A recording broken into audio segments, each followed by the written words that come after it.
So some of you may know it's been more than a month since I got married, which has been really exciting, you know, moving into a unit together, buying furniture and designing our house. Beforehand, I was living with my parents, and before that I was living in a share house, and I knew both of those places weren't going to be my permanent residence. I wasn't too worried about aesthetics. Now, it's a bit more of an issue.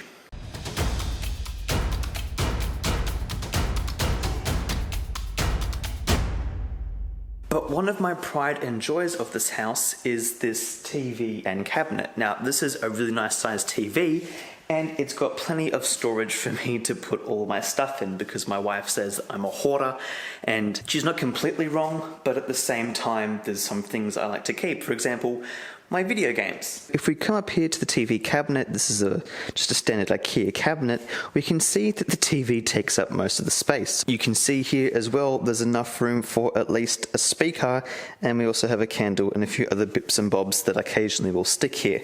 Now underneath, there is plenty of room for any consoles, DVD, Blu-ray players, whatever. I was able to fit my original Xbox in here, and if I step back in comparison, you can see me here, you know, in the reflection, that this TV is massive, which also means that this cabinet is pretty big too. But despite that, we've got an issue here. I have a PC, I have an old Xbox which I have to restore because it's broken, and we both have switch lights, so a lot of these things aren't going to go on the main TV cabinet. One thing that is on the TV cabinet, which you can't see here, is my PlayStation 5. Now, when Sony announced the PlayStation 5, they kind of made a big deal of the new design. They wanted it to be presentable and something that kind of sticks out within the home, which has been really inconvenient here because despite having all this cabinet space, the PlayStation 5 has nowhere to go. Because of its awkward size and Sony wanting it to be a presentable feature in a room, we've had to stick it behind the TV here.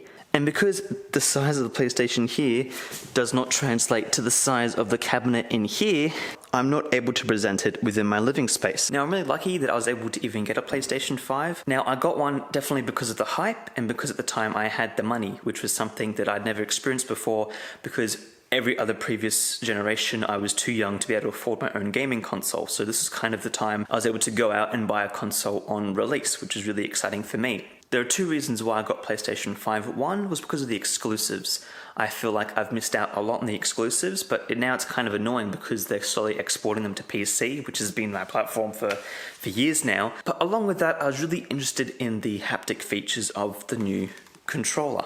This thing is pretty cool, and I hope that more developers can utilize it when they export to PlayStation. Obviously, in their first-party titles, they've definitely utilized it a lot more, but in other games that are more third-party, I know with Watch Dogs Legion, they do kind of use it, but not to the extent that the first-party developers have obviously been pushed to use it. Now, the size isn't the only issue with the PlayStation 5. There's been quite a few things I've been annoyed with the whole way that this has been announced and released, and you know, post-launch, I kind of have hardly even played the console.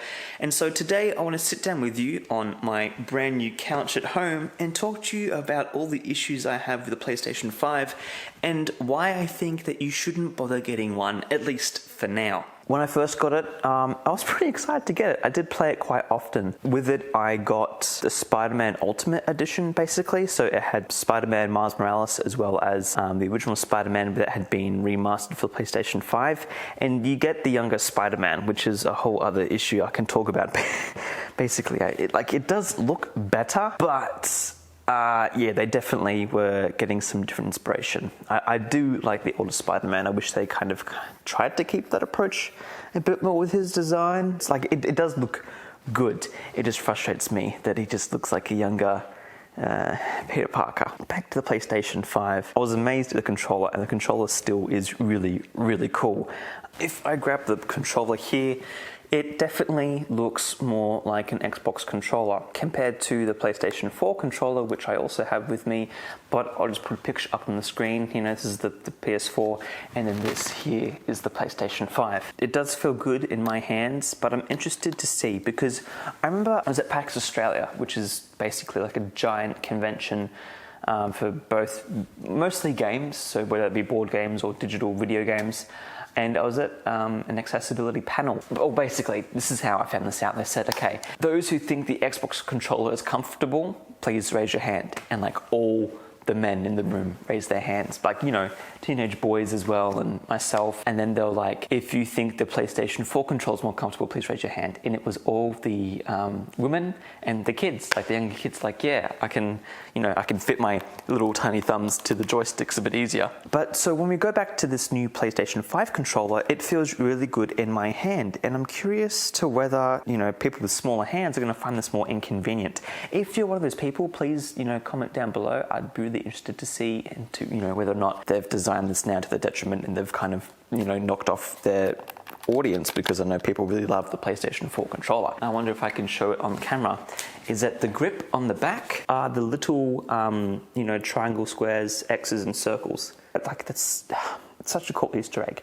So overall, the hardware-wise, PlayStation 5 is pretty neat, especially these controllers. They're very cool. The haptic feedback is amazing. It feels next gen, if that's the best way of putting it.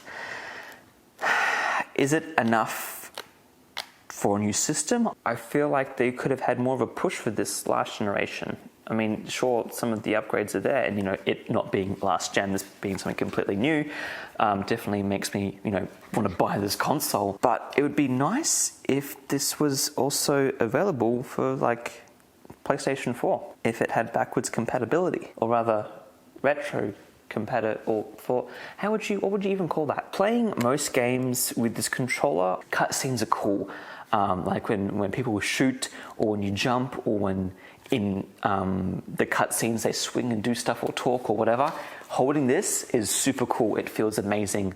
There's a part in Miles Morales where you get electric powers, and when you first initially get it, oh no, maybe it's when one of the villains, when they do something with electricity, like the controller, you can feel it from the bottom and then it creeps up and does stuff. I would love to see more of this in other games, and for other companies that produce hardware to have more cool haptics like this, because this definitely helps with my immersion in games. And I guess aside from that, like the PlayStation 5, sure, it's next gen, but to be completely honest with you, I actually bought some old PlayStation 4 games that I kind of missed out on and thought I'd play on the PlayStation 5. And the PlayStation 5 makes the exact same sound as the PlayStation 4 when launching those games. You would think that, you know, having a faster SSD and a bigger fan and all those sorts of things, you know, it would be able to manage things a bit better. Like when I upgrade my new computer, like the fans, sure, they might spin up a bit faster when launching a game, but the experience is a lot quieter and smoother because it's got better hardware. But when launching games like Last of Us or God of War or Death Stranding, you know, these are games for the PlayStation 4. Yeah, I'm sorry to say, but the PlayStation 5, it is such an annoying and inconvenient noise. Like, there's jokes about people launching, you know, that nearly decade-old PlayStation 4 for the next gen game, and the fans are just going, and they're just like, please let me die. But the PlayStation 5 doesn't do a better job at it. It's just as loud and annoying. And as well, I can never put the disc in right. I'm always so confused, because where the TV is placed, I'm usually like, okay, it should probably be facing me because I've placed it that way, and so maybe it should go in. But I think, hold on, but if you put it the other way, then the disc tray would be on top, and so it's a whole bunch of, you know, confusing nonsense. I'm glad I at least got the disc drive, because, oh my gosh, I've tried downloading games on this thing and it takes forever, because digital games are massive, like tens and tens of gigabytes, which, you know, you might be like, oh, it's pretty modest for, you know, a current gen console, you know, AAA game. True, but when you've got all these exclusives you want to download because you've never played them before and you just want to experience them, yeah, I'm glad I have discs that I can just put it in and it'll give me a bit of an update. It's not as bad as the whole game, because, oh my gosh. I know some places in the world have good internet, but we are not fully ready to migrate over to that yet. I think the thing that's peeved me off the most about getting a PlayStation 5 is the last gen performance. Now, I know that this is, okay, let me just explain. I love 60 frames per second. Heck, I got a 144 hertz monitor I love it. I love playing games on it. Just butter smooth frame rate. I will, again, this is where the whole thing with Oz and 4K, 16K textures comes from.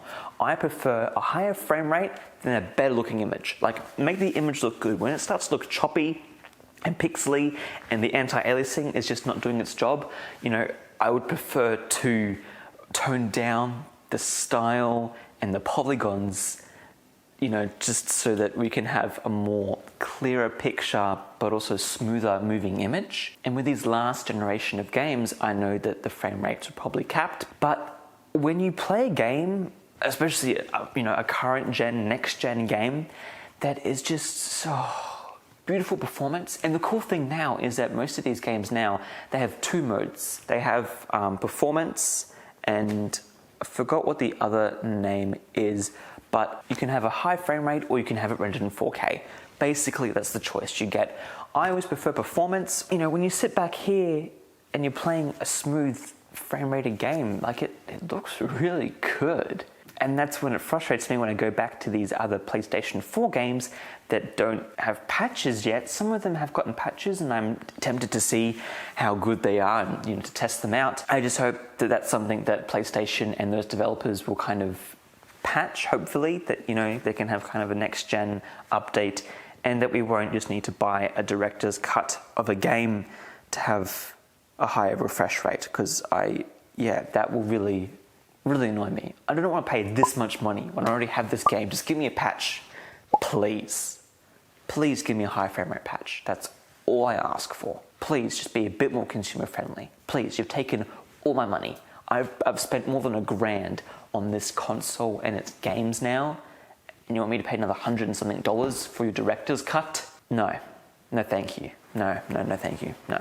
And that's where probably my final issue with this console lies. That's in its games, their prices and how many games there are. Now, this is something I actually thought of I remember when the PlayStation 4 first came out and you had like 5 games for the console. You had Infamous Second Son and a bunch of other, smaller titles. There wasn't much out at the time. And obviously through the years, we've gotten more consoles, but with that as well, we've got, kind of mid-generational updates to the consoles. So we've got the PS4 Pro, they had the PS3 Slim, or was it PlayStation 4 Slim? Anyways, but one thing for those who are thinking, I really want a PlayStation 5, don't expect to have many games that you can play on it, because even once you've dished out, another $1,000 on games, it's not as much of a broad library and cost effective compared to just playing stuff on the PlayStation 4. Yeah, it's PlayStation 4, but you can still have a good time. I think my main takeaway from this is that for those who are keen to get a PlayStation 5, please just wait. Just wait. Just wait for the PlayStation 5 to become more available, for more titles to be released, and to make it more affordable. You can nearly buy 2 Oculus Quests, and their games are way cheaper, and they have, inside-out tracking, and this is what confuses me the most, was that I had a time period before I was married when I was working and I was saving and the rent was really cheap where I was at, and so I bought this PlayStation as well as a Switch Lite, months ago beforehand. I think it was pretty much March that year. And as well, I also bought an Oculus Quest. Out of all those things, the thing I regret the most buying is a PlayStation 5. Because quite simply, the library is too small, the hardware is just so costly, and the experiences on there, for now at least, are quite gimmicky. Do I like Astro's Playroom? Heck yeah, I do. That game is beautiful. That is a love letter to PlayStation. It's amazing. I would, hands down, you know what I would probably do? I would get a group of friends together and we'd all put money in, $200 each, $300, however many you want, and just borrow that PlayStation. like take turns. Everyone can, for one night, you can, when you first get it, all play Astro's Playroom, all play around with the haptic control and be like, wow, it feels like actual springs. Wow, I feel like, walking on sand or on glass or all that stuff, because a lot of the other games, they don't have that much haptic feedback compared to the first party exclusives. Basically, it's cool that Astro's Playroom comes free with a PlayStation, but the fact that it's $800, I mean, thank you PlayStation for giving me one free game. Although Astro's Playroom, now that I played it, I'm very glad it came with it. I was going to say I'd buy it separately, but I really wouldn't, quite honestly, because it is a glorified tech demo. It'd be great, and it looks like that they're hopefully stepping away from Astro being this kind of tech demo for VR and PlayStation and all this other stuff, and making it more of like PlayStation's Mario, because that'd be freaking awesome. But for now, my suggestion would be to get a group of friends together, get a pool of money, and buy a PlayStation 5 together, and then take it in turns. Because by the time that the PlayStation becomes more affordable, one of your mates can just pay you all off, and you can spend, that money on buying a PlayStation, and none of you spent like that initial $800 to buy the console. If the math kind of works out. Kind of maybe the one friend, can get a discount, or I don't know. Maybe they can, you can borrow games off them, and so that's a friendship deal thing. I don't need to worry about that sort of math. Basically, don't buy a PlayStation 5 right now because they're unavailable and they're not worth the money, and the library's too small, and the hardware, just go over to someone's house that already has a PlayStation 5, play around for a day or a weekend or whatever, and then you're good. There's nothing much else to play. There's like Miles Morales and Ratchet and Clank. That's basically the main two experiences I would suggest you play. At the end of the day as well, none of this stuff is going away. It's not going away. It's only going to get cheaper. And I know people, really feel the FOMO and they want to be involved in stuff, but it's really not worth your money. Again, it would be more meaningful, I think, personally, if you want to be playing games that are, it feels next gen, it's a cool experience, would be to get a Quest.